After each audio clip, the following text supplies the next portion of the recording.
Hey, Marvel News Desk fans. We just wanted to let you know that if you have not seen, the Road to Infinity Supercut is now on Patreon. So if you guys have been thinking about supporting the show, now is a great time to do it. For $1, you can become a Patreon patron, and you'll see lots of stuff early. You'll get extra content, you'll get a special podcast, and in particular, you can watch the Road to Infinity War Supercut right now, today. It'll go public later this week. But if you can't wait, we'd love for you to join. Thank you to all the folks that have joined this week. We're now above 100 patrons. We're so thankful for your support and your encouragement. And just thanks for being part of this project. And we appreciate the way you guys stand behind us. So thanks for all you do and enjoy the show.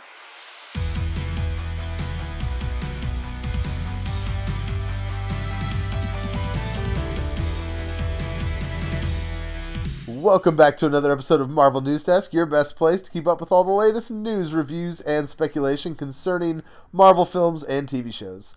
Today we've got our usual panel with us. We've got Adam. You can find him on Twitter at Adam Barnhart, AdamBarnhardt. And we've got Rhiannon with us. She is online as Brooklyn Wallace, and you can find her on Twitter as @ShotOfPatron. I am Caleb Borchers, and I'm on Twitter at CALEBABORCHERS. We have a really full show today, so we are going to jump right into it. So, hitting the news. We're going to start with Spider-Man news today. There's a lot of cool Infinity War news, but we'll get that a little later in the show. As of now, let's talk about Spider-Man. That hashtag show this week has talked about two new characters that are being cast. One is, we think, the villain, who is a character with elevated ideas, who's responsible for Peter going to Europe. And the other is another teen that can sort of stand up alongside Tom Holland as sort of another main lead teenage character. This has led to a lot of talk, maybe Norman Osborn, maybe some other things. Adam, I'm sure you've seen this casting news. Do you have any guesses about who we're getting or any thoughts about the idea of these two characters? I don't know. You know, that's the one that kind of concerned me was the new lead. Does that mean like Ned's done? Is Ned just gonna be swept under the rug, or what's the deal with that? And then I mean we have Zendaya's character still too, which they kind of heavily touted, and she didn't really play that big of a role. So I don't know. As in terms of the villain, everyone's still speculating like a Black Cat type setup or Silver Sable, because I think there was some covert op type stuff at one point, maybe. Yeah, there's supposed to be some sort of femme fatale character. So there's also talk that we might get Jessica Drew as a main part of this. So that would be cool. But now, so instead of Spider-Man Prom, like we've been calling it, it's Spider-Man Foreign Exchange, or what? yeah, something like that, I guess. What I think is really interesting, I mean, there's sort of this idea. It's also interesting. This one character is supposed to be open ethnicity and open either gender, and so like I don't know. Again, they're speculating that if these two characters are connected, it could be a Norman and Harry deal. It'd be kind of weird to have it'd be interesting though to have like a Normanette and Harriet Osborn, I think that would kind of flip things in an interesting way. Um, but generally there's the idea of what would it be cool if they again attach some teenager in Peter's life to the villain. Rhiannon, would that feel a little too formulaic for you if every time we had one of these movies there was somebody he was going to class with that was somehow related to the villain of the movie? If all of his dates end up being in a villain family, yes. But, I mean, you need an organic way to connect him to the villain. I mean, I like that idea. I like the idea of some sort of organic connection rather than, he just has this obligation as Spider-Man to go out and, catch this evildoer. So, I don't know. They did a really awesome job in the first movie. So if they find another good way to connect it, I'd be okay with that. Yeah, I'm just a little nervous with a Harry Potter situation. It's like I don't remember those movies too well, but it seemed like it was always the teacher of the magic arts that was the bad guy. It's like every year, eventually they would start to like think, oh, maybe it's the same person it was last time. So I don't want to get to a point where it's like, Peter, it's your girlfriend's dad. It's always your girlfriend's dad. You should figure this out, you know? Oh. Speaking of Spider-Man movies, this was kind of big news. We found out this week that the Night Watch movie is still happening. I had forgotten about it altogether. But not only is it happening, but it's coming with a script from Chio Hodori Coker, and it might be directed by Spike Lee. I feel like that's a big director to do a superhero movie. Are either of you guys Spike Lee fans? Like, what are you thinking about him doing a comic movie? I mean, I forgot Nightwatch was a character until this news hit this week again. You know, it's that type of deal. I think Spike Lee's last movie made like $4 million at the box office. Like its total run was $4 million, whatever movie that was. So, we'll see. I mean, they announced Silver and Black, and that's not happening anymore, kind of, right? They said they're just working on the script, that it's still in work, so. Okay. I think it's an interesting mix. I mean, Cheo, I don't know. I mean, I'll know more how I feel about it, but when I see what Cheo does with season 2 of Luke Cage, because he seemed to want to go some real superhero-y places and stuff that maybe would work better in movies than it would the Netflix series. And Spike Lee, I mean, yeah, I'll be interested to see where that goes. Does this feel at all reactionary to Black Panther to you guys? Yes. I mean, I don't know. It sort of feels like we talked recently about, you know, that some other studios might be like, oh, people really like Black Panther.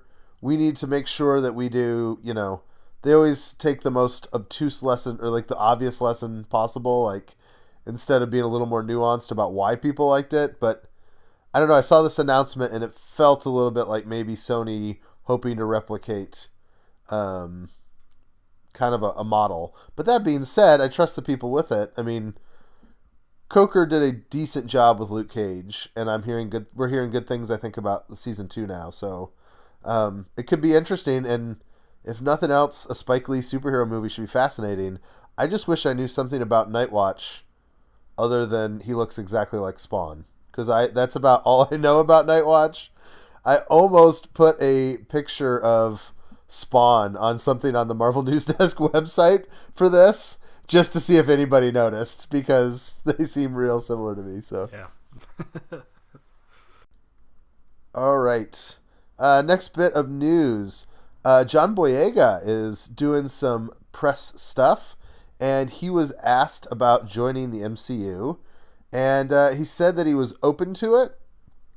And they asked if he would do Blade, and he sort of just said, like, Wesley Snipes is Blade. I don't really want to take Wesley's spot. For you guys, do you like John Boyega, and do you have any thoughts about where he'd fit well in the MCU? Yes, Adam Brashear in a heartbeat. That's because we'll probably never see Denzel in the MCU. So if we can't have Denzel, it's gonna be Boyega, right? Or I'm the only one that wants that. Yeah, I mean, I don't think they're going to go back to any of these older actors. You know, if they weren't in the MCU, if they weren't Robert Downey Jr. or later, I don't think they're going to go back and revisit those actors to be MCU versions of those characters. So Boyega as Blade sounds good to me. Or as anything. I mean, he has to come to the MCU. Yeah, I was thinking recently, some of these actors I feel like are just doing the double duty now with Marvel and Star Wars. You know, like Forrest Whitaker did a couple of Marvel and a Star Wars back to back. It just seems so easy. You're dealing with Disney already. Just sign a contract to do a couple of these different things. Get a couple things off your bucket list. I think it would be fun to have Boyega on board. So, All right. Deadpool 2 and Cloak and Dagger both recently got showings. Apparently, it was just kind of their test screenings for Deadpool 2. And there was word that it was really bad. And then there was word that that's not true and it was really well received. Apparently, Fox, though, was angry enough that they threatened some lawsuits about the guy who leaked the news on the Deadpool 2 stuff. Meanwhile, Cloak and Dagger had a screening at South by Southwest, and apparently it was received pretty well. Um, do you guys have any particular, um, I don't know, any feelings on when you hear these news? Like when something comes out this far ahead of time, do you take any stock whatsoever in how people feel about it, or is it just too early to know on these things? I feel like the first Deadpool was like catching lightning in a bottle, and I don't think there's any way the second one can be as well received as the first. So it doesn't surprise me one bit. But yeah, I mean, I think these early reactions do carry a little bit of weight. I mean, they've pretty consistently been on the nose for stuff in the MCU. I mean, I realize Deadpool's not MCU, but I don't know. I was surprised to see Cloak and Dagger. Apparently, everything I saw on Twitter, people enjoyed it though. Deadpool, yeah. I mean, that doesn't surprise me. I guess I'd probably compare it to like a Hangover or like a Seth Rogen type movie. I don't know if I should call it garbage humor or junk humor or something, but it always seems like the first one's the funniest thing. It's like if they made a sequel to Step Brothers, we probably wouldn't like Step Brothers 2 as much as we like Step Brothers. You know, the humor's kind of, it's the same stuff movie after movie. I was a bit surprised. I don't know. I guess the reshoots are adding more Domino and Cable, allegedly. So maybe it was, I don't know. That's kind of refreshing to know that they did decent enough jobs that they would be adding more to them. So that's a little bit reassuring. But yeah, I mean, you can only have so much Deadpool. Unless you're Marvel Comics and they'll make 6 Deadpool ongoings every month. Yeah.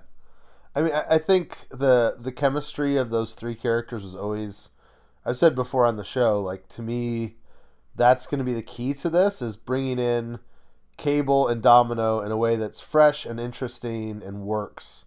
And, because, you know, the first movie is so much of Deadpool talking to himself. Just adding more people for him to bounce off, I think will be a challenge. So, but I'm with you, Rhiannon, I think Deadpool did a really incredible job of not becoming annoying and grating in the first movie, and just the chance that they're gonna keep that going seems unlikely to me. So, all right, we got a whole bunch of casting news this week. I'm gonna run through them quickly. Feel free at the end to make any comments. Often with casting, we just announce it and then it's like, oh, okay, and we move on. Venom has added Sope Aluko, which I think that movie is wrapped, so it's always kind of interesting when we get that afterwards. DeWanda Wise is unfortunately out of Captain Marvel because of scheduling issues, and she has been replaced by Lashana Lynch. And then Luke Cage is going to add, I think, a villainous role for an old Sopranos actress, I believe, named Annabella Sciorra. So, any of those particularly interesting to you guys? How much money does Netflix have to be paying this Wise actress for her to choose Netflix over MCU? I mean, there's got to be ways to get out of a contract in this case, isn't there? Rhiannon is our expert on those things. Do you know? I really don't. I mean, you can probably, for any amount of money, you can get out of anything, but it probably comes down to probably a dollar figure associated with it, and it would probably be that Marvel would have to pay that dollar figure, and that they probably decided not to. So I know at least on the, I don't really know as much. I mean, I think with the actors and stuff, they have like, first right. Like, we own your schedule. And if anybody else signs you to a contract, when they sign that contract, they need to know we have first rights. If we call you up and say, we're filming this week, you belong to us. And if we're not using you, you can be with them. I think it's sort of like that. So, in a lot of situations you hear about them working together voluntarily, but maybe they weren't able to work it out. Well, and we saw this with Henry Cavill's mustache, right? Like, sometimes things are just not worked out, so. Right. I mean, it seems like Warner Brothers would have paid a whole lot for that mustache, but yeah.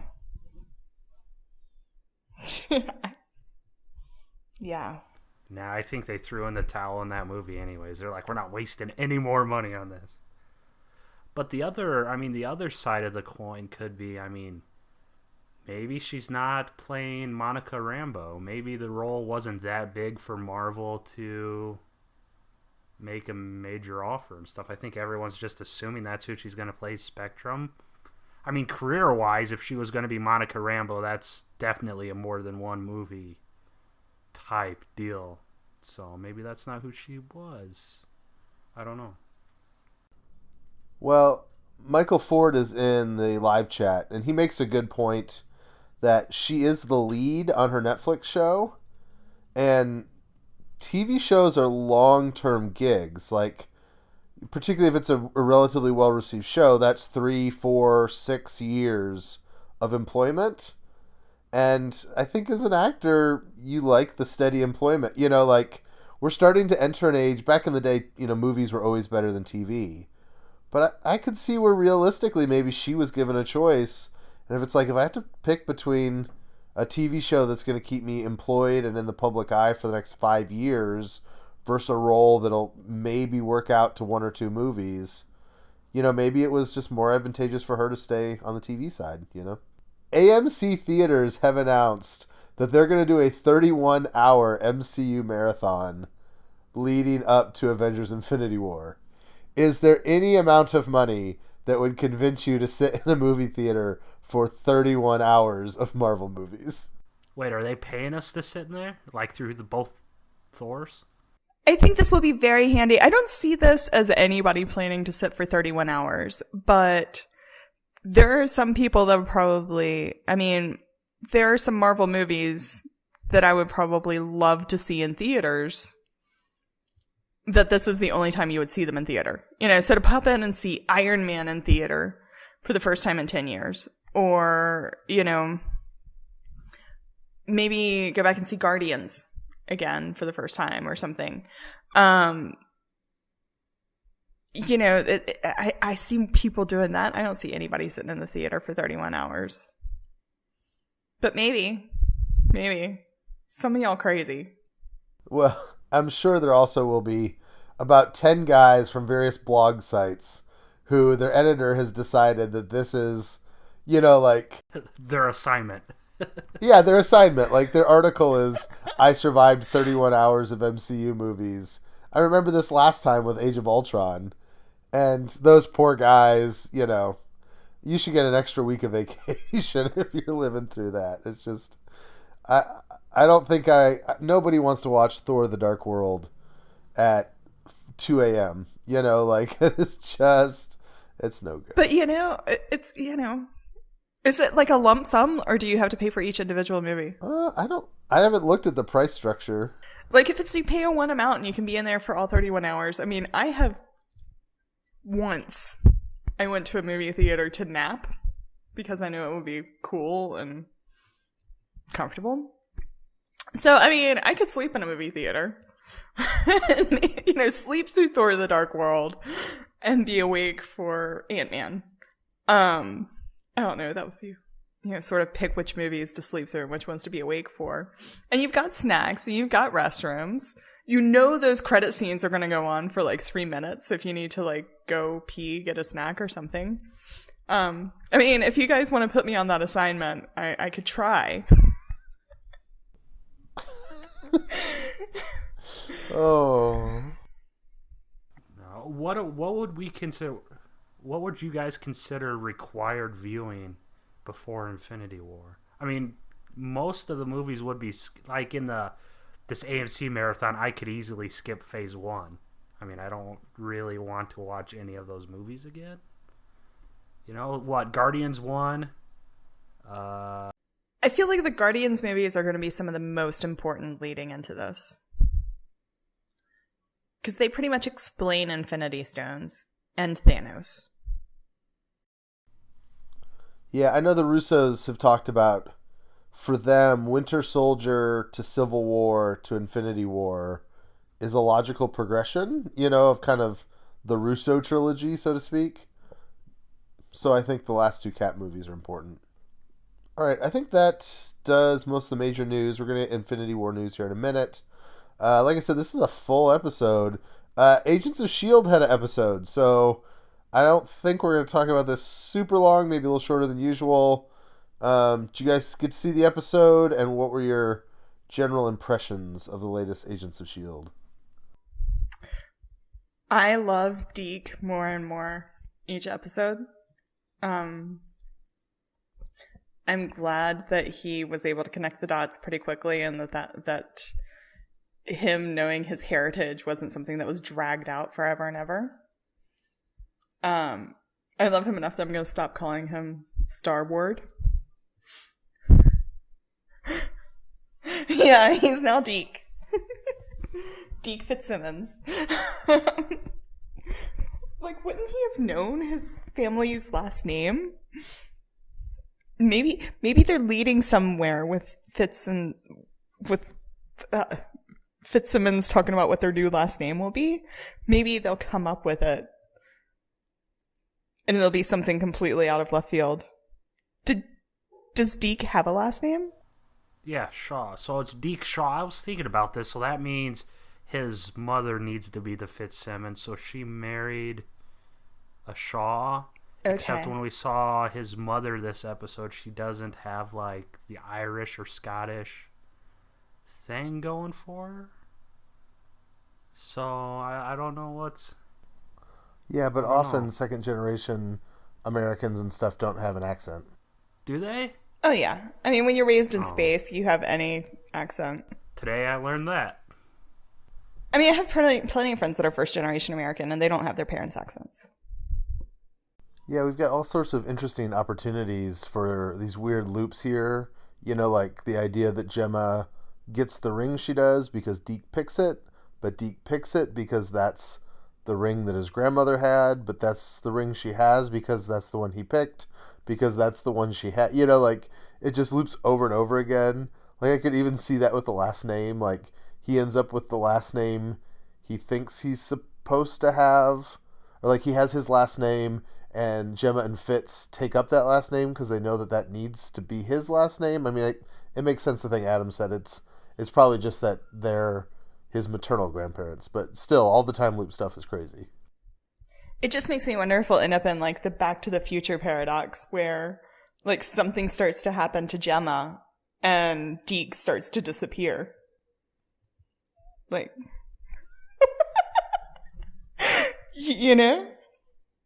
And well, okay, I mean, but this would be a genuine thing. Like, if they do manage to change the future, I mean, they don't have any way to know. So far, everything that they know is that the future is right on track to being exactly what they saw that it is. But if Deke started to disappear, then they would know that they're absolutely changing the future. That they can change the future. So this gives me an idea. If you remember, there was an Instagram post a little while back where the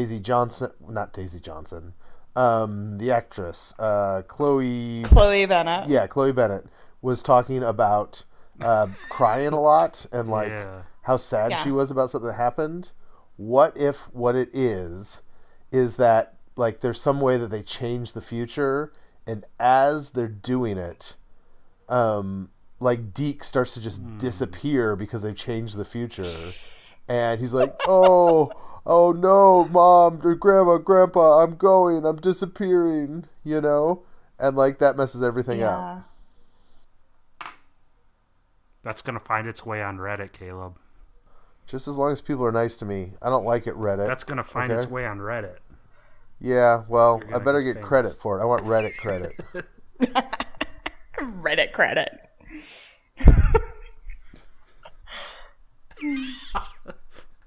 I know how those Reddit people are with all their make sure you get appropriate, I don't know, first source and all that mess. I don't like those people. Reddit is a scary place to be. All right, so anything else with Agents of S.H.I.E.L.D? Baby Strucker. He has a superpower that he remembers things. Um, how does that help anyone? I'm trying to figure out how this is a good power to have. He's going to remind us That's things from season yeah. 1 that matter. Yes, I think that's his sole purpose of the plot. I did like, I don't know. I liked the floating ship. I thought that was fun. I did too. This kind of felt like a season 1 episode to me. Like, it just sort of felt like a problem of the week. Yeah, I loved the MC Hammer jokes. Yes. They took those and just like ran with them. There was another Zima's joke too. I love you. They could keep on referencing Zima. There was I didn't know ahead of time, but that blonde-haired guy, I'm like, that really looks like Gary Busey. And that's Gary Busey's son? I did not know he had a son. Because he really does look like Gary Busey. Poor guy. All right, so that has been a thrilling version of the Agent of S.H.I.E.L.D. review. I think that's all we've got. There just wasn't. I didn't feel like there was a whole lot to this episode. Does that make sense? Like, it was fine, but it was not the best Agents of S.H.I.E.L.D. Of this season to me. So Yeah, but it has a lot of tough competition. It would have been one of the best episodes of season 3. So Adam's going to step away here for a second, and Rhiannon and I are going to talk about Jessica Jones. Obviously, we didn't get to talk to you on the show last week. What did you think? Generally, did you enjoy it, Rhiannon? I know you said you've had lots of thoughts. Just go, and we'll take it from there. Well, I think this show would have done, like I thought Punisher as well. I think they found a consistent rhythm with Punisher and Jessica Jones, but it's not necessarily a high intensity.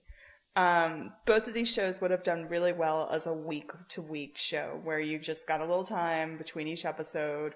Maybe you forgot what was happening. That's okay, because it's going slow enough they can catch you up.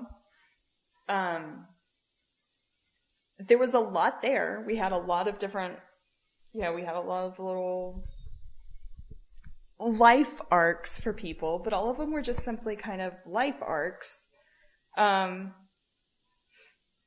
Obviously, my biggest disappointment and my biggest rant that I will probably stick on for way too long is that this is our first Defenders show post-Defenders. And I didn't see any sign the Defenders happened. There was one little comment about being a hero gets you dead.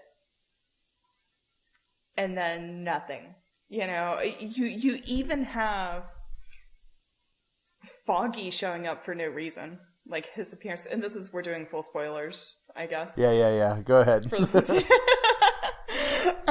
You have Foggy showing up, and that absolutely had no payoff. No reason for him to have been there, other than just to show, these worlds overlap. You have Jessica going through all this stuff, and it not even like giving a reason to not be calling up Luke Cage, to not be, involving Danny Rand, not to be, and they didn't give me any reason to even believe that the Defenders happened. To the point that I almost wonder if they're trying to just make us forget the Defenders happened. I was trying to think the other day, like, is there anything in the series that requires it to have taken place after the Defenders? The only thing I can think is that Trish and Malcolm are in a different place at the end of the series than they are in Defenders. But other than that, I think this whole season could have happened before Defenders, and it wouldn't cause any continuity problems whatsoever. Yeah. I think I agree with you that if it had happened, that Trish and Malcolm, Malcolm might not have been one of the ones gathered up to go to the Harlem precinct if this had been before Defenders. But no, yeah, there was nothing for how it really happened. And one of the big things I've been hoping for all this time was that after Defenders, we wouldn't need another Defenders type series because or we wouldn't need as many standalone series because maybe the shows would all overlap. And granted, nobody expected Matt Murdock to show up. And there wasn't high expectations for the other guys, but yeah, I mean, did Defenders really happen? I think the worst moment of it for me, there's a point where Trish is like, you've got to go after your mom. And Jessica's like, just leave me alone. And Trish goes, you have to. You're the only person in the world that can stop her.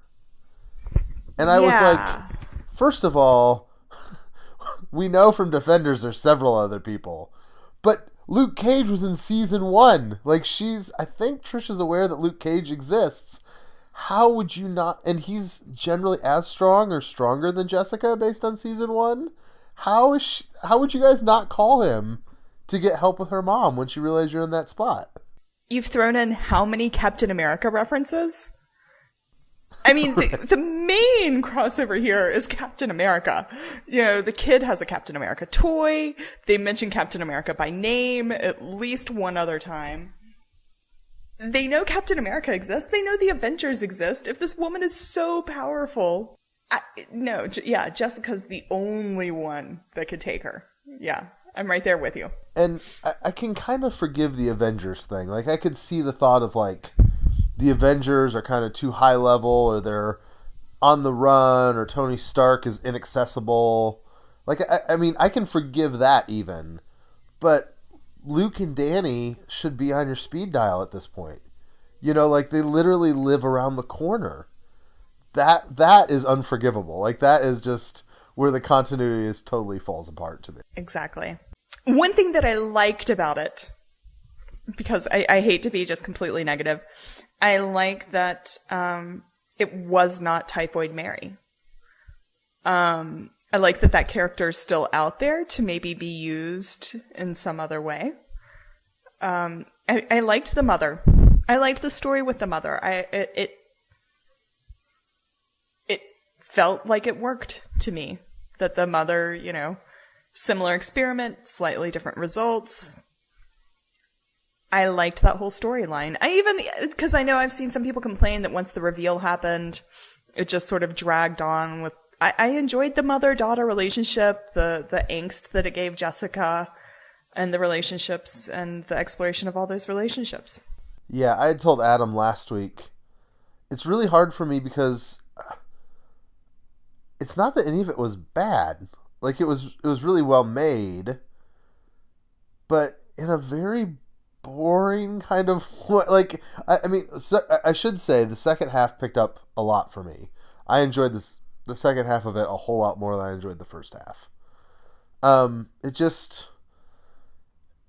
I know we're saying that there's different genres that Marvel has gone into. It just didn't feel that much like a superhero show. Like, a lot of people have talked about whether or not there's a main villain and whether that has to happen and this is more complex and more interesting. My opinion is that these things almost always work better with a big villain. I mean, Killgrave, Kingpin, Vulture, right? Like, whenever I have one of these properties that has a villain that's a strong villain, I think it always makes it better. And so I just, I do feel like the show sort of would have benefited from a stronger villain presence, because I guess it's her mom, but not really, like, it was there's just not enough direction or drive to me. It kind of meandered, if that makes sense. Yeah, totally. Yeah, I don't necessarily think you need a villain. I think you need a plot. You need something for your villain to overcome. For your hero to overcome. And for me, there was that plot. There was, I kept watching because I wanted to know the fate of Jessica's relationship with her mother, I guess. You know, there's some shows, there's some, that's where, like, for me, there has to be something that I'm watching that I want to see resolved. And I did want to see that resolved. I wanted to know how her mother, I liked that her mother, I think if her mother was the villain, which that's debatable. I mean, there may not have really truly been a villain. There was an arc there, and there was a journey of would the mother survive? Would Jessica be okay? Would Jessica, how far would she go to have that relationship and everything? And for me, it made it more complex and a more enjoyable ride, especially in the second half, with that added complexity. But the thing is, it wasn't a clear cut. I mean, the same thing that made it interesting and kept me a little bit on edge was, that it wasn't a clear cut. This is the bad guy. She has to defeat her. It was, this is the bad guy, which happens to be her mother, which happens to be somebody that she wants a relationship with, but happens to be a bad guy. And it made it a more interesting journey. Well, and on top of that, it's her mother, but it's not, too. Yeah. Like, a lot of people that have, if you've ever had, like, a parent or grandparent that, like, starts to have dementia, right? There's kind of that weird thing where they're your parent and you love them, but they don't act and talk like them, and they even do, like, some terrible things because they're just not the way they were, and that's hard. And I feel like that's kind of what got set up here, where her mom would go into these fits of rage and just not be remotely her mom. And then there was fascinating questions of, like, how much of that was she was a kid and she didn't know what her mom was like because her mom didn't fully reveal herself to a child, and how much of it was you're truly different than you used to be. And poor Jessica can never really know, like, how much of what she experienced was her mom before the accident that she just didn't know, and how much of it was, the effects of malice and all that kind of stuff. So yeah.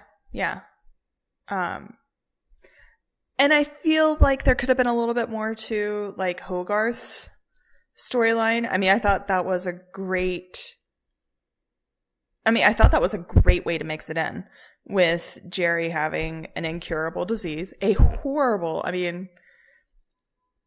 ALS is, like, one of my fears. Like, that's just one disease that, there's your ALS and Huntington's disease, those diseases that take you by your nervous system, just have to be one of the most horrible things to be diagnosed with. And having Jerry, have that diagnosis, I thought was really interesting and put a great spin on her arc and her path and everything that she was doing. But that just sort of, to me, and it was heartbreaking, and it didn't get resolved. So that was just sort of a heartbreaking arc and stuff, that I think they did pretty well. I mean, I think it might have been able to go a step further, but I think they handled it pretty well. And now Danny can come in and Iron Fist and just cure her with his chi. Yeah, yeah. Let me ask you, so this is a question I've been trying to formulate, and I want to do it well. So obviously many of these characters are struggling with addiction, and addiction is just a hard thing, and it can cloud your judgment and all those kinds of things. I don't want to be disrespectful to that. Did you ever feel like some of the characters were kind of unnecessarily stupid? Like, every once in a while, I don't know, like when Hogarth was taken in about the healer, right? Where the nurse that she was keeping was like, oh, there was a healer, and Jerry just totally bought it, hook, line, and sinker. I'm like, Hogarth, you're smarter than that. And I know it's supposed to be that she's dealing with trauma, and that's the effect of it. But there's some of those moments. There was moments where Malcolm was, like, falling for Trisha's crap, and I'm like, you have got to be smarter. Like, you're just a smarter character than this. But I don't want to, I mean, I guess some of it is struggling with the addiction too. I don't know. You have a look on your face that suggests that I am totally wrong on this. What are you thinking? No, I'm just trying to think it through. I mean, I was thinking through all the addiction storylines. I mean, Hogarth,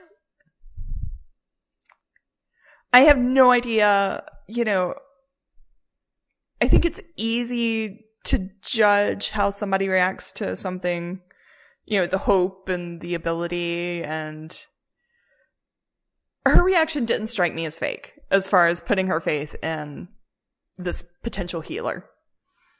And I don't think we saw enough of Trish and Malcolm. I mean, Malcolm called Trish on her bullshit pretty quickly. Like, he pretty quickly noticed, like, hey, you're using. I can tell. I know a user. But then when she offers them the inhaler, and like he's literally saying, like, I know I don't want this. And like he kind of quickly comes out of it too. It's just, I don't know. It just seemed like there was a lot of people making very poor decisions. But I guess that's part of the theme of the show. So yeah. I mean, but I've seen some addicts that it just takes a little bit. Just like, do you wanna? Do you wanna? Do you wanna? And then they do. I mean, it. And she made, you know, this whole argument of this isn't a drug. This is, you know. So I don't know. I mean, it was okay to me, like the addiction storylines. I mean, the only part that in me was like Hogarth picking up hookers and doing blow on the counter, like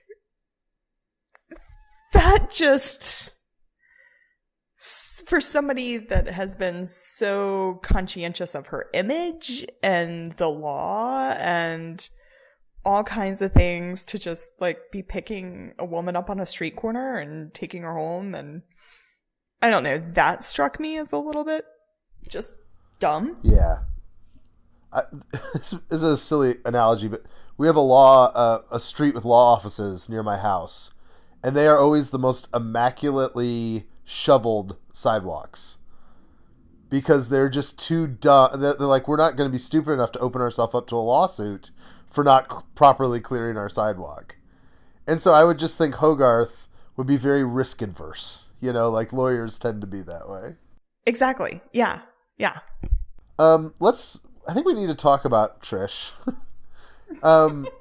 As the series went on, I found her terribly, I hated her. I don't know how to put it. Like, I just really did not enjoy her character. I did not, I mean, I guess there's the sense that she was always this way and she was kind of recovering from being this way, and now she's kind of fallen back into it.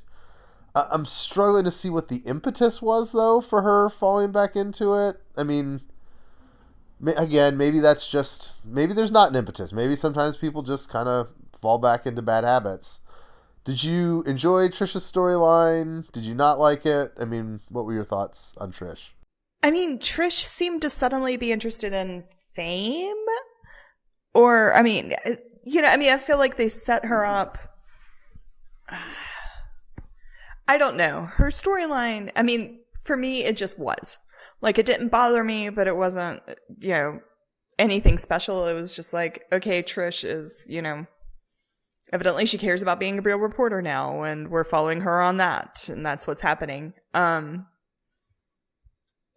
she's gotten addicted to Simpson's drugs, and which seemed like, I mean, I don't know, to me it seems like a stupid thing to start doing a drug that you don't even know what it is to get more of. But maybe I have more forethought than the average addict. I mean, I'm not an addict, so, but maybe that's why. Anyways, Trisha's storyline, it just was. Like, that's where, to me, it didn't excite me, it didn't bore me, I didn't enjoy her at a lot of parts. It didn't strike me as completely out of character for her to go and try to be a superhero, but it also didn't strike me as being completely in character. It just happened. I mean, that's where a lot of the stuff with her just sort of seemed to happen. I don't know. I don't have strong thoughts. I find it interesting. People have been saying kind of, and this was, I think, an interesting subversion of expectation. People have been saying, I want Hellcat. We want to see Hellcat. We want to see Patsy take on that persona. But they've done it in a totally unexpected way to me. Like, I almost expect Trish to be the season 3 villain. and maybe not even like in a traditional villain way, but like I could see like there's some kind of serial killer, and Trish and Jessica are both trying to track him down, and Trish is doing it in ways that bother Jessica, and Jessica doesn't like it. And she's like, Trish, you need to just sit this out. You don't understand what you're doing. And Trish is like, well, I've got powers now, and I could see them, the push and pull of the two of them not getting along, being the main thread of season 3. Kind of these two powered women going about things differently. And it's interesting. It's definitely not what I expected. And so I like that they did that, but I also kind of liked when Jessica had some friend in the world, you know? Yeah, that's one thing that really bothered. Well, I guess she does have a friend now, but Trish as a villain would be interesting. Yeah, her and Trish sort of going at it. I like that idea. And I like that Jessica came out of it with at least one relationship, even if it wasn't any of her old ones, even if it was a new relationship. It was nice to see her have a friend. I almost want Jessica to actually suffer some more repercussions. Sometimes I feel like Jessica is our hero because she's the highest functioning addict out of a group of addicts. Does that make sense? Like, she continues to do things that are not good for her, but she keeps it together better than other people do. And so I guess a couple things that came out of it is I would kind of like to see Jessica bear maybe a little bit of the weight of it. I mean, we've seen how disastrous the drugs were for Malcolm, for example. And we see Trish, you know, her obsession with becoming a superhero almost kill her. It seems like Jessica always gets to skate. And sometimes it's weird. I feel like she's almost like lionized because it's like she's a great character because she doesn't care what you think, and she drinks as much as she wants to, and she sleeps with whoever she wants to, and she doesn't give a crap. It's like, yeah, but that's also a very destructive lifestyle that we don't want to be like endorsing as a good thing to do. I would kind of like to see her deal with that. I also would like to see a character successfully deal with their problems. Like, I think the show is really real about how people fall back into these things, but I also think it would be hopeful to see a character stand up and be like, no, I've been through this and I'm coming out on the other side. And it just feels like this show is too obsessed with being depressing to do that. Right.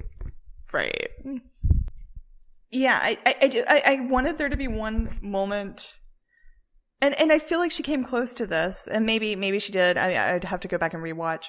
And when I think she almost got to the point where she no longer wanted to drink. You know, like things were at a point where drinking just no longer seemed like the answer. Because there were some moments where it seemed like, okay, going and just drinking away your troubles doesn't seem right at this moment. Which would have been a sign of growth. Yeah, I thought, and again, I'm a suburban raised, Disney kind of kid, I guess. So, I like the happiness. But there was a moment near the end in that last scene where she stops the guy holding up the convenience store.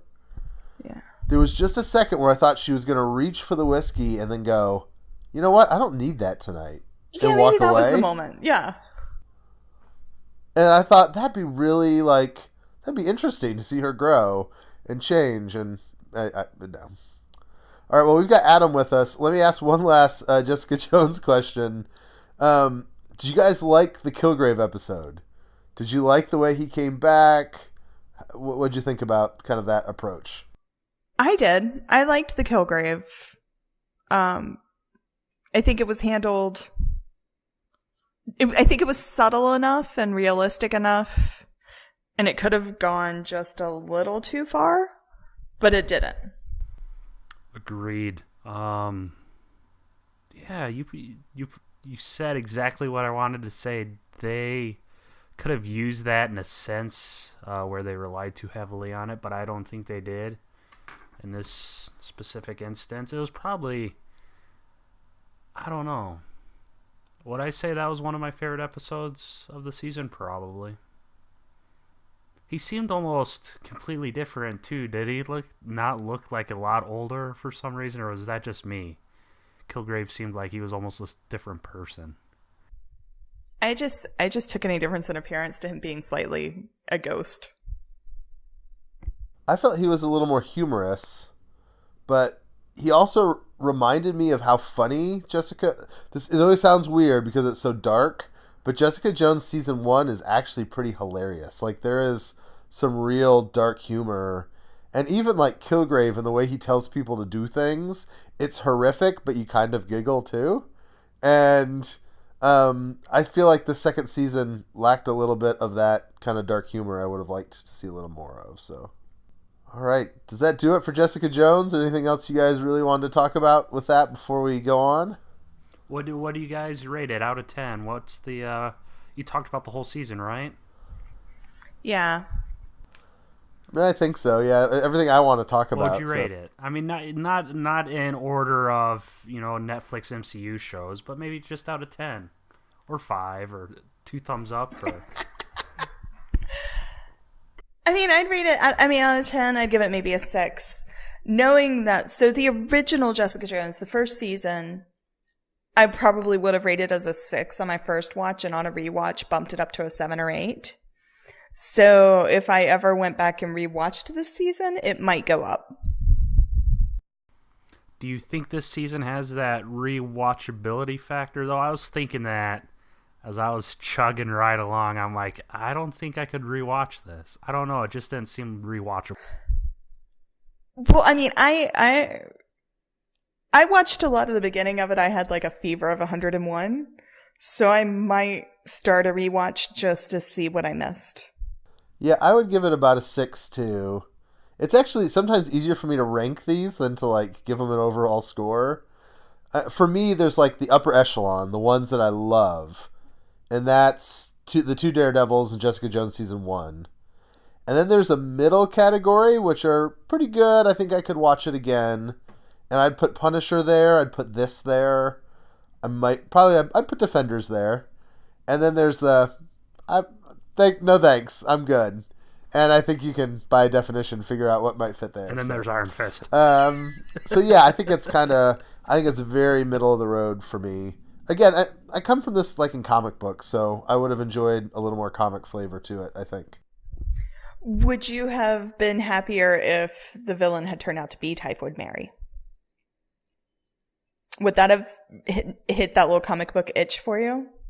I mean, because her mother had a lot of Typhoid Mary-esque qualities. Yeah, I think one of the things I would have liked is actually if I would have liked if there had been more creations of Dr. Malice. Okay. Does that make sense? Like there had been 4 or 5 of them around, and it had been a little more like Jessica and her mom like stopping those things. Yeah. I think it's maybe a little more boring of a structure, but I would have maybe enjoyed it. But am I the only one of us that liked Hogarth's story arc the most? Like even better than Jessica and her mom's? I was talking about it. I thought it was a very interesting storyline for Hogarth, and I think that's one of the things in a rewatch that I would really digest is how they handled that. I definitely think Carrie-Anne Moss was the best actress of the show.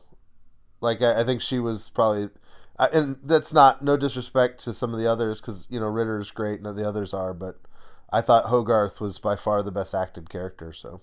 Are we going to start speculating on what her new job is with Malcolm and Price, is it? Price Chang? Oh, I forgot. There's a case, yeah.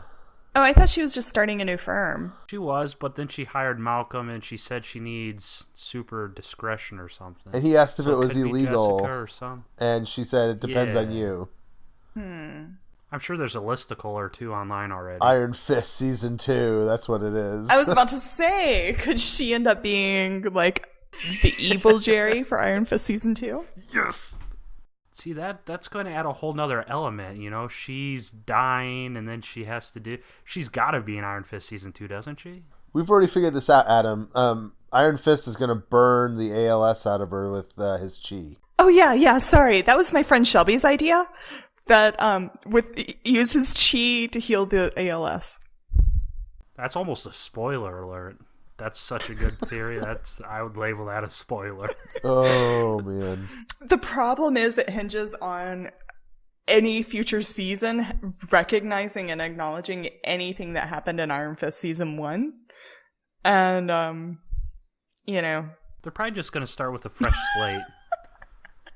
They probably already cast a new gal and all that it'll stuff. just start with Danny barefoot walking up to his building, just like season 1 never happened. Yeah. Oh man.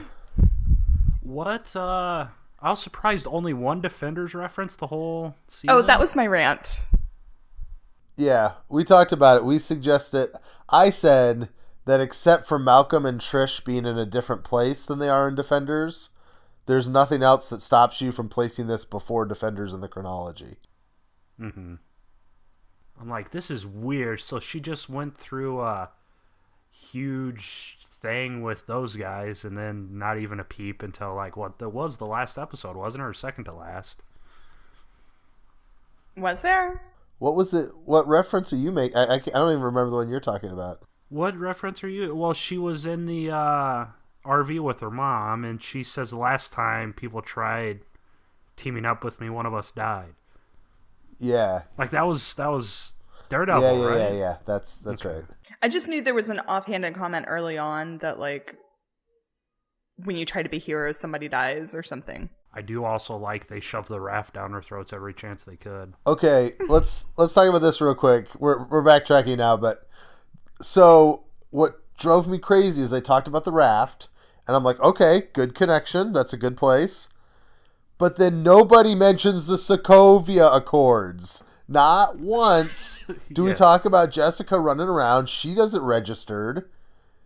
Like, there's all this talk about the legal situation with her mom, and nobody goes, well, the Sokovia Accords require us to sign you both up. But they talk about the raft, and those two ideas are introduced in the same movie. Why is nobody concerned about this? See, yeah, I mean, so like my previous theory was that Melissa Rosenberg watched Captain America movies and Captain America, you know, like that trilogy and everything, and nothing else in the MCU. And that's why we get all the Captain America references. We talk about the raft and all of this. But Sokovia Accords was in Civil War, so that blows that theory out of the water. I have wondered, too, if Captain America was real, would we still make action figures of him? Like, there's always this assumption that superheroes would have action figures in a world where superheroes existed. But I always find that an interesting assumption. Well, and in this world, technically Captain America is still like a war criminal or something. So even if you had action figures of him, would your kids still be playing with them? Like, you know, we're a good year or so past him becoming a war criminal. But I mean, Cap had if there was one superhero, it would be Cap, because it could be like a vintage action figure. You know, Coulson had the yeah, trading yeah. cards. That's right. You know, so Cap was kind of created to be marketable in a sense. I mean, maybe those Hulk figurines from Sakaar will eventually make it to Earth. And folks will just... Hefty fee on eBay. True. I would like to see them make a Jessica Jones act. It would be fun to see Jessica Jones like walking down the street and a street vendor has a figure of her and she picks it up. She's like, what is this? And particularly if they like change the way she looked, she's like, oh, I don't look good enough. You had to like turn me into this. I think that could be a very funny scene for a future season. All right, let's go to our main discussion then, which may be a little shorter this week. We want to talk a little bit about that Infinity War trailer, and then I have a game for us to play that I've not told the other guys about, but it should be fun. Let's talk about the Infinity War trailer. So, it came out this week. There was lots of cool stuff. We have some videos about it on our YouTube. There's a reaction video from me. Adam kind of broke everything down. It's lots of awesomeness. We also found out this week the movie is officially 2 hours and 36 minutes long. Which, good. It should be good and long. There's no way that they're going to make this a short movie. So, excited about that. Captain Marvel, the Russo brothers keep saying she is and isn't in this movie. It doesn't help that all these interviews were done like 9 months ago. So, who knows if they took her in and took her out. I mean, it's a mess. But each website seems to be falling over themselves to figure it out. We've also heard a lot that characters who are not very prevalent in the third Avengers will probably be more prevalent in the fourth Avengers. So that's the news on that stuff. Trailer. Rhiannon, let's start with you. What was there a favorite sort of image or moment in the trailer that you found very exciting? I mean, the whole trailer got me excited. Which, I mean, I think there was a point a few weeks ago where I was just like, will anything ever excite me again? I was just feeling so meh after each new trailer. I'm officially excited. And I think the part that really excited me was when we saw Star-Lord standing there with Iron Man, standing there with, Spider-Man, I think. Was that the three of them there? And he's like, alright, let me come up with a new plan. And, that just sort of, I don't know, something about that combination of characters together. And, Quill being Quill and Tony, like, giving him this, like, you're look, that's just, like, you're not coming up with a better plan than me. And just, like, Spider-Man, or, Peter Parker just, like, looking on and being like, daddies, don't fight. I don't know, something about that little exchange just sort of, it's something that none of the other trailers did. And it just sort of, to me, presented a little bit of the dynamic we're about to see. And this trailer finally brought everybody together, except for Hawkeye. I want to say the Cap Thanos shot, but everyone else is saying that, so I think that's kind of cheating on my part. I had goosebumps through the most of the trailer. The Gamora reference to Jim Starlin's IG comic, that was awesome. We saw the Black Order, and Ebony Maw is way uglier than I ever would have thought. It was very good. It made it seem... The teaser really didn't have Thanos, but I mean, this trailer made it seem like it really is a Thanos movie, and the Avengers are all the supporting characters. At least that's how it felt for me. Obviously, Wakanda's going to be huge. So it makes me wonder if Infinity War's kind of the one where Thanos just kills everyone and messes stuff up, and then Avengers 4 is when they start getting into the time travel-y stuff. But yeah, I mean, I didn't feel this way when watching the Ant-Man and the Wasp trailer, so it's exciting. Yeah, I think the part that I was most excited by was I really love the Doctor Strange Ebony Maw scene. Like, it looked so intense, and like part of what we're seeing here is the deconstruction of these characters.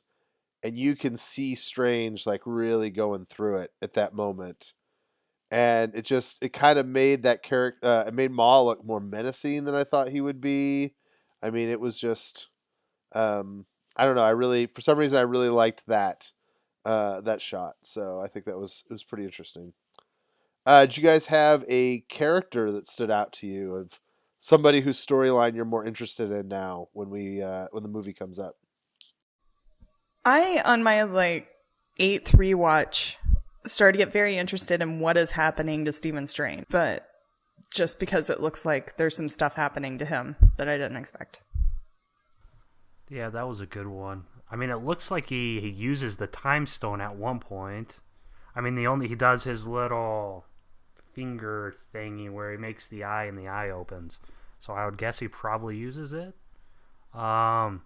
But it got me really hyped on Thanos. Obviously, we're going to see some flashbacks of some sort where Thanos takes Gamora, and I would guess maybe a flashback to Xandar. I don't know. I still think maybe the Xandar destruction happens off camera. I don't know what to think. But yeah, I'm very interested to see what they do with Thanos, behind hearing his motivations and all that stuff. Because all he does is want to restore balance to the universe. He doesn't want to destroy the universe. He just wants to make the universe great again. Why does... No. Okay, so that was... He wants to destroy half the universe. Yes. So what is there? Is that something like from the comics? Like, why is it he wants to rule half? Is it like he only feels capable of ruling half the universe, so he's just going to destroy the other half? See, that's in the comics. He's trying to impress Lady Death because he has a crush on Lady Death. So he just wants to kill everyone or as many people to impress the embodiment of death. But Okay. I don't know because they're using the name Infinity War, but it's nothing like the Infinity War comics, and it's kind of like Infinity Gauntlet only with the gauntlet. But they mention that twice. When he talks about in the comics when they do the Infinity Gauntlet and he kills half the universe, I always felt like it was just a nice plot, contrivance to help them cut down how many characters were in the comic, so it wasn't so unwieldy. Because it's really funny to look back at who they killed in the half the universe. Like they kill half the heroes too, and the one I remember is Daredevil. Daredevil goes down in like page 2 of Infinity Gauntlet, and he's gone. So he wasn't part of that storyline at all, which I always thought was kind of funny. Well, Daredevil's already dead, so True. I just thought it was very. I mean, like for them in the trailer, have such limited space. They mention half the universe twice. There's some point where they say he wants to rule half the universe, and then it's that he's going to destroy half the universe. So, Yeah, for me, it's a great comic flashback, but I can see where that's probably pretty jarring if you don't have Infinity Gauntlet, running back in the back of your head. I'm really excited about Nebula and Gamora. I think we've talked in the past about how it felt like maybe she just Gamora has not gotten as much of a storyline as we had hoped she would in the Guardians movies, and that maybe Gunn has been a little guilty of underwriting her character.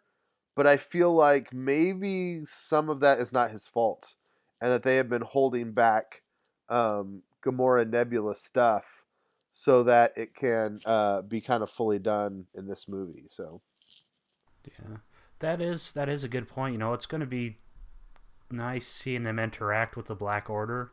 Because Nebula's kind of neutral at this point. And Gamora's good. So I mean, are they going to, um, what they're going to say to their brothers and sister? Because they were all kidnapped of sorts, but those four decided to kill people instead of guard the galaxy. So, is there anything else? I mean, I always feel funny talking about trailers because we talk about them for 10 minutes and the trailer's 90 seconds long. Is there anything else out of this that you guys want to talk about before we move on to our little game? What are the odds Infinity War ends with Thanos snapping his fingers? Like 95%? 99%? Oh, that would be cool. but with all of the going back in time, what are the odds that it ends with the Eye of Agamotto, like taking them back to the 80s or something, 90s, 10 years ago, whatever? It all depends. This is what I love. I have no idea what Avengers 4 is. Like, I know we talk about this all the time on the podcast. How do we not know what this movie is? Like it's coming out just next year. They've already filmed the thing. And I love we know so little, and it like sets up for something totally different, in the universe. I think it's so interesting. We'll see. When do you? So we've discussed this. I mean, comic fans will probably they'll think, oh, this is heading towards this storyline, and then at the end we'll get the name or something.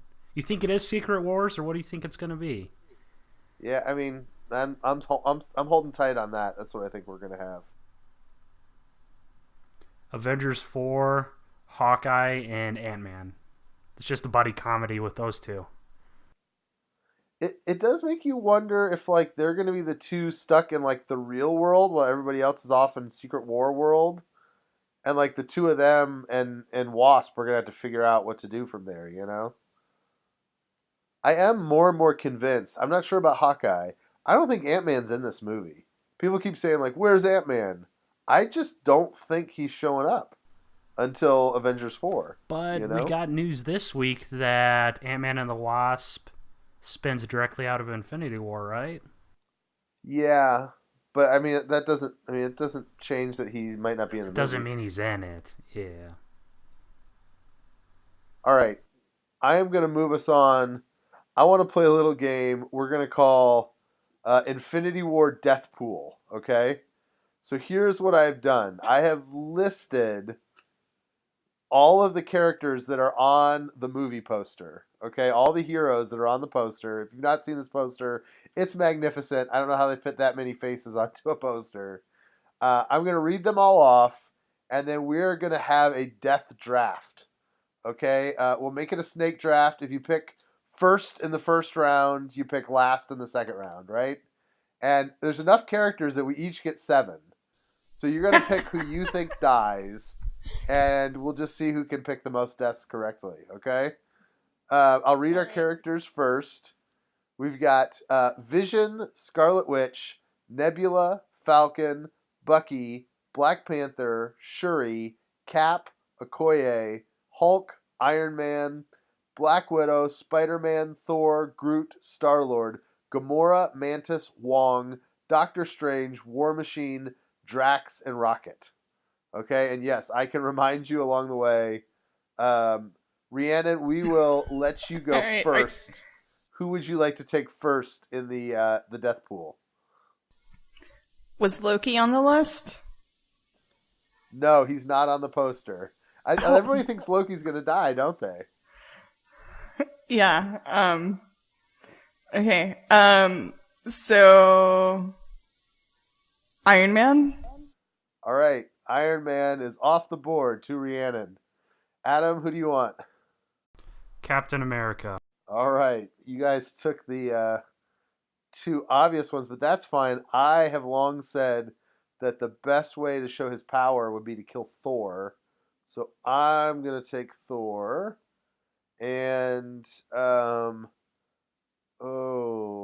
think that person will fall to me if I wait. Oh, I'll take Vision as my second pick because Oh, jeez. that's a good option, I think. All right, Adam, who else do you want? Man, I'm unprepared. You didn't let me set up a draft room or anything. I'm going to go know. with Nebula. I'll go with Nebula. Wait, she's not on the poster, is she? All right. Yeah, she is. All right, Rhiannon, you get back-to-back picks now. Who else you got? Is Black Widow still in the pool? Yeah. All right, I'm taking me a Black Widow. And is Bucky Barnes still in the pool? Yeah, Bucky's still available. I'll take a Bucky. All right. Adam, you get another one, man. What do you think? Drax. Drax. Okay. I am going to I'll take War Machine. They took away they made him a paraplegic in the last one. I could see them just going on and killing him in this one. And then the one that I'm happy to take, I'm going to take Okoye because I think that's the kind of side character they could get away with killing that would have a max emotional impact, particularly after Black Panther. So, you're next up, Adam. I have to ask the judge. I have a question. So Hulk is on the poster, but can I choose Bruce Banner? I will tell you what, it's a 2-for-1. You can have Hulk and Banner with one pick. Are you sure? I just want Bruce Banner because I think Bruce Banner's going to be the one to die, and it's just going to be the Hulk left. That's fine. If it's either one of them, okay. We'll give it to you. Okay. All right, Rhiannon, who do you want? You get 2 here. So we still have Falcon, Shuri, Spider-Man, Groot, Star-Lord, Gamora, Mantis, Wong, Strange, and Rocket. Okay. Let's go with Mantis and Gamora. Mantis. All right, so a couple of those. All right, Adam, what do you want? Now we're down to everyone that's going to not die. Pretty much. Yep. But this is where you could get like that Cinderella pick. Yeah, exactly. Spider-Man. No, I'll do Scarlet Witch. Scarlet Witch. All right. I'm going. I think they might kill Groot. I'll take Groot because they could always just regrow another one, whether it's his son or whatever. That's fine. And I'll take Falcon as well. All right, Adam, you're down to Shuri, Star Lord, Wong, Strange, or Rocket. Wong. Dang. Wong. I think that's. We'll make this the last go round. So, Rhiannon, you get one more. So it's Shuri, Strange, Rocket. Or Strange, or yeah, Rocket, Strange, or Black Panther. Or Star Lord. I'll go with Rocket. Rocket. Okay, I guess that'll do. We'll leave the other ones off the board. Everybody, Black Panther's not dying. He just made $1.2 billion. So, Right. even if he was gonna die, he's not dying anymore. All right, we will see how we do. Hopefully, that was fun for you listening at home, and I think that does it for our main conversation. Anything else, guys, before we move on? No, so what? We each get like a point per death, or what? Because you're the only one with a guaranteed winner, Caleb. Yeah, a point per death was my plan. Yeah. So, I mean, Vision was sitting there. You guys left him. The funny thing, I know. I took him second. Totally I almost spaced forgot as well. So, all right. We're gonna go over to the mailbag. First thing on the mailbag, I feel really bad. Last week, I was like, "Oh, I want to be nice." There's this cool guy that always likes our posts and is really good to us, and I should say, "Hey, thanks, man." And so I said, "Thanks, Chris Chambers." The problem is his name is Chris Charters, so that was very stupid of me, Chris. Sorry for getting your name wrong. We really do appreciate it, but I'm a dope. Anyways, thanks for listening to the podcast. Chris, I think this is the MCU Chris, found us on SoundCloud. He first of all thought we had stopped podcasting because we were not putting the posts any longer on MCU Exchange. Obviously, we're still here, so feel free to tell your friends. We're kind of making this transition over to MarvelNewsDesk.com and that site that the three of us and Charles are building, so I'm glad you found us. He helped us out by letting us know apparently there's two different Wizards. So we talked about like Golden Age Wizard and Squadron Supreme Wizard last week, Adam, and they're different guys apparently. Yeah. So that was something I did not know. So thanks very much. Jack Hammer left us a nice tweet today about just all the different things that have been going on. We've had a really successful rollout to the Patreon. We want to thank all our new Patreon people for supporting the show and supporting what we're doing and for being part of that Supercut launch. And so Jack Hammer was just saying how cool it was to see the show grow over the last year and a half or so. So thank you, Jack Hammer. You've been a good supporter of ours, and we really appreciate it.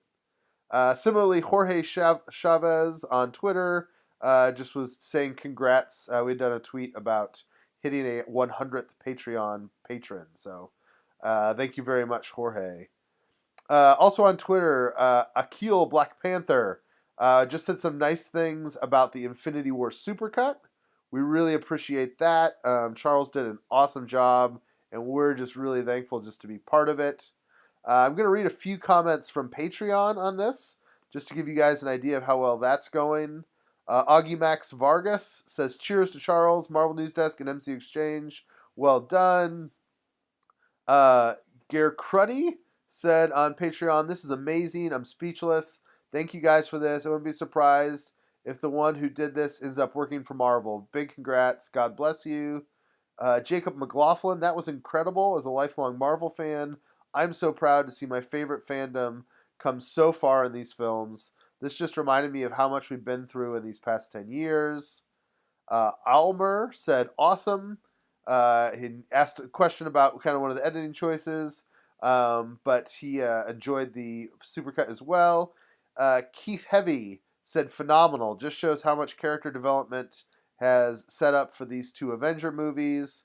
Mark Berezoff said, it was epic. Jacob Vick, you did good, kid. You did good. So thanks for all those really kind comments. We'll try to pass those on to Charles as well. We really appreciate how well this has gone with the Patreon rollout and all that kind of stuff. Michael T. Ford has been in the live chat most of today, and he's been giving us good stuff as always. Once these go available, if you're not at the Patreon second or third level of Patreon, We still open these up about a week later, so you can always check out the chat there as well. The one thought he had that I thought was really great, Adam, he doesn't like Boyega for Adam Brashear. He thinks it should be Dennis Haysbert. And I am totally on board with that. I love Dennis Haysbert. Do you guys know him? He was the president in 24. He's also the All-State guy. You're in good hands. Ah, you can't cast the All-State guy now after his All-State gig, can you? I think so, man. He's a great actor. In 24, he was the best. Yeah. President Palmer. Yeah, you can. Anyway, that was a good comment from him. We should say, if you have not been paying attention, definitely check out the cool things going on the YouTube channel. We've been doing more videos. We've done reaction videos, trailer breakdowns. We're trying a new News Minute video. It's a minute or two where we try to go through the news real fast to get you caught up. We're playing around with green screens. We're just having all kinds of fun. So you guys should definitely check out the YouTube channel. Any other thoughts, guys, before we wrap up? Well, on that news of the new YouTube channel, even those Patreons that have seen the Infinity War supercut, I think Charles was going to try to get a little bit more in the version that's going public. Maybe some stuff from the trailer. So definitely make sure you've subscribed to us on YouTube so you can see... Yeah, make sure you subscribe on YouTube so that you can see, and even if you haven't done the Patreon subscription, subscribe so you can see the supercut as soon as it goes worldwide. So that you can share it with all your friends. Yes, absolutely. A little insider trader info. We had always planned for the supercut version to have some of the trailer in it. I can tell you that this trailer is historically late for a May release of a Marvel movie because we've been sitting around like, when's it going to drop? And so Charles did a cut for Patreon without the trailer, but I think the public version will have probably just another 10 or 15 seconds from the new trailer as well. So, yeah, definitely subscribe to those things. So, and also, if you're new to our Patreon, please stick around. We're gonna have more stuff. Patreon is going to be a place for early releases for all kinds of videos. Charles does more than just Avengers supercuts, so we've been talking to him about other supercuts we'd love to see, but there's also going to be more videos, video essays, and other MCU stuff that we're going to be doing that Charles is going to help us edit, so we're excited about all that stuff.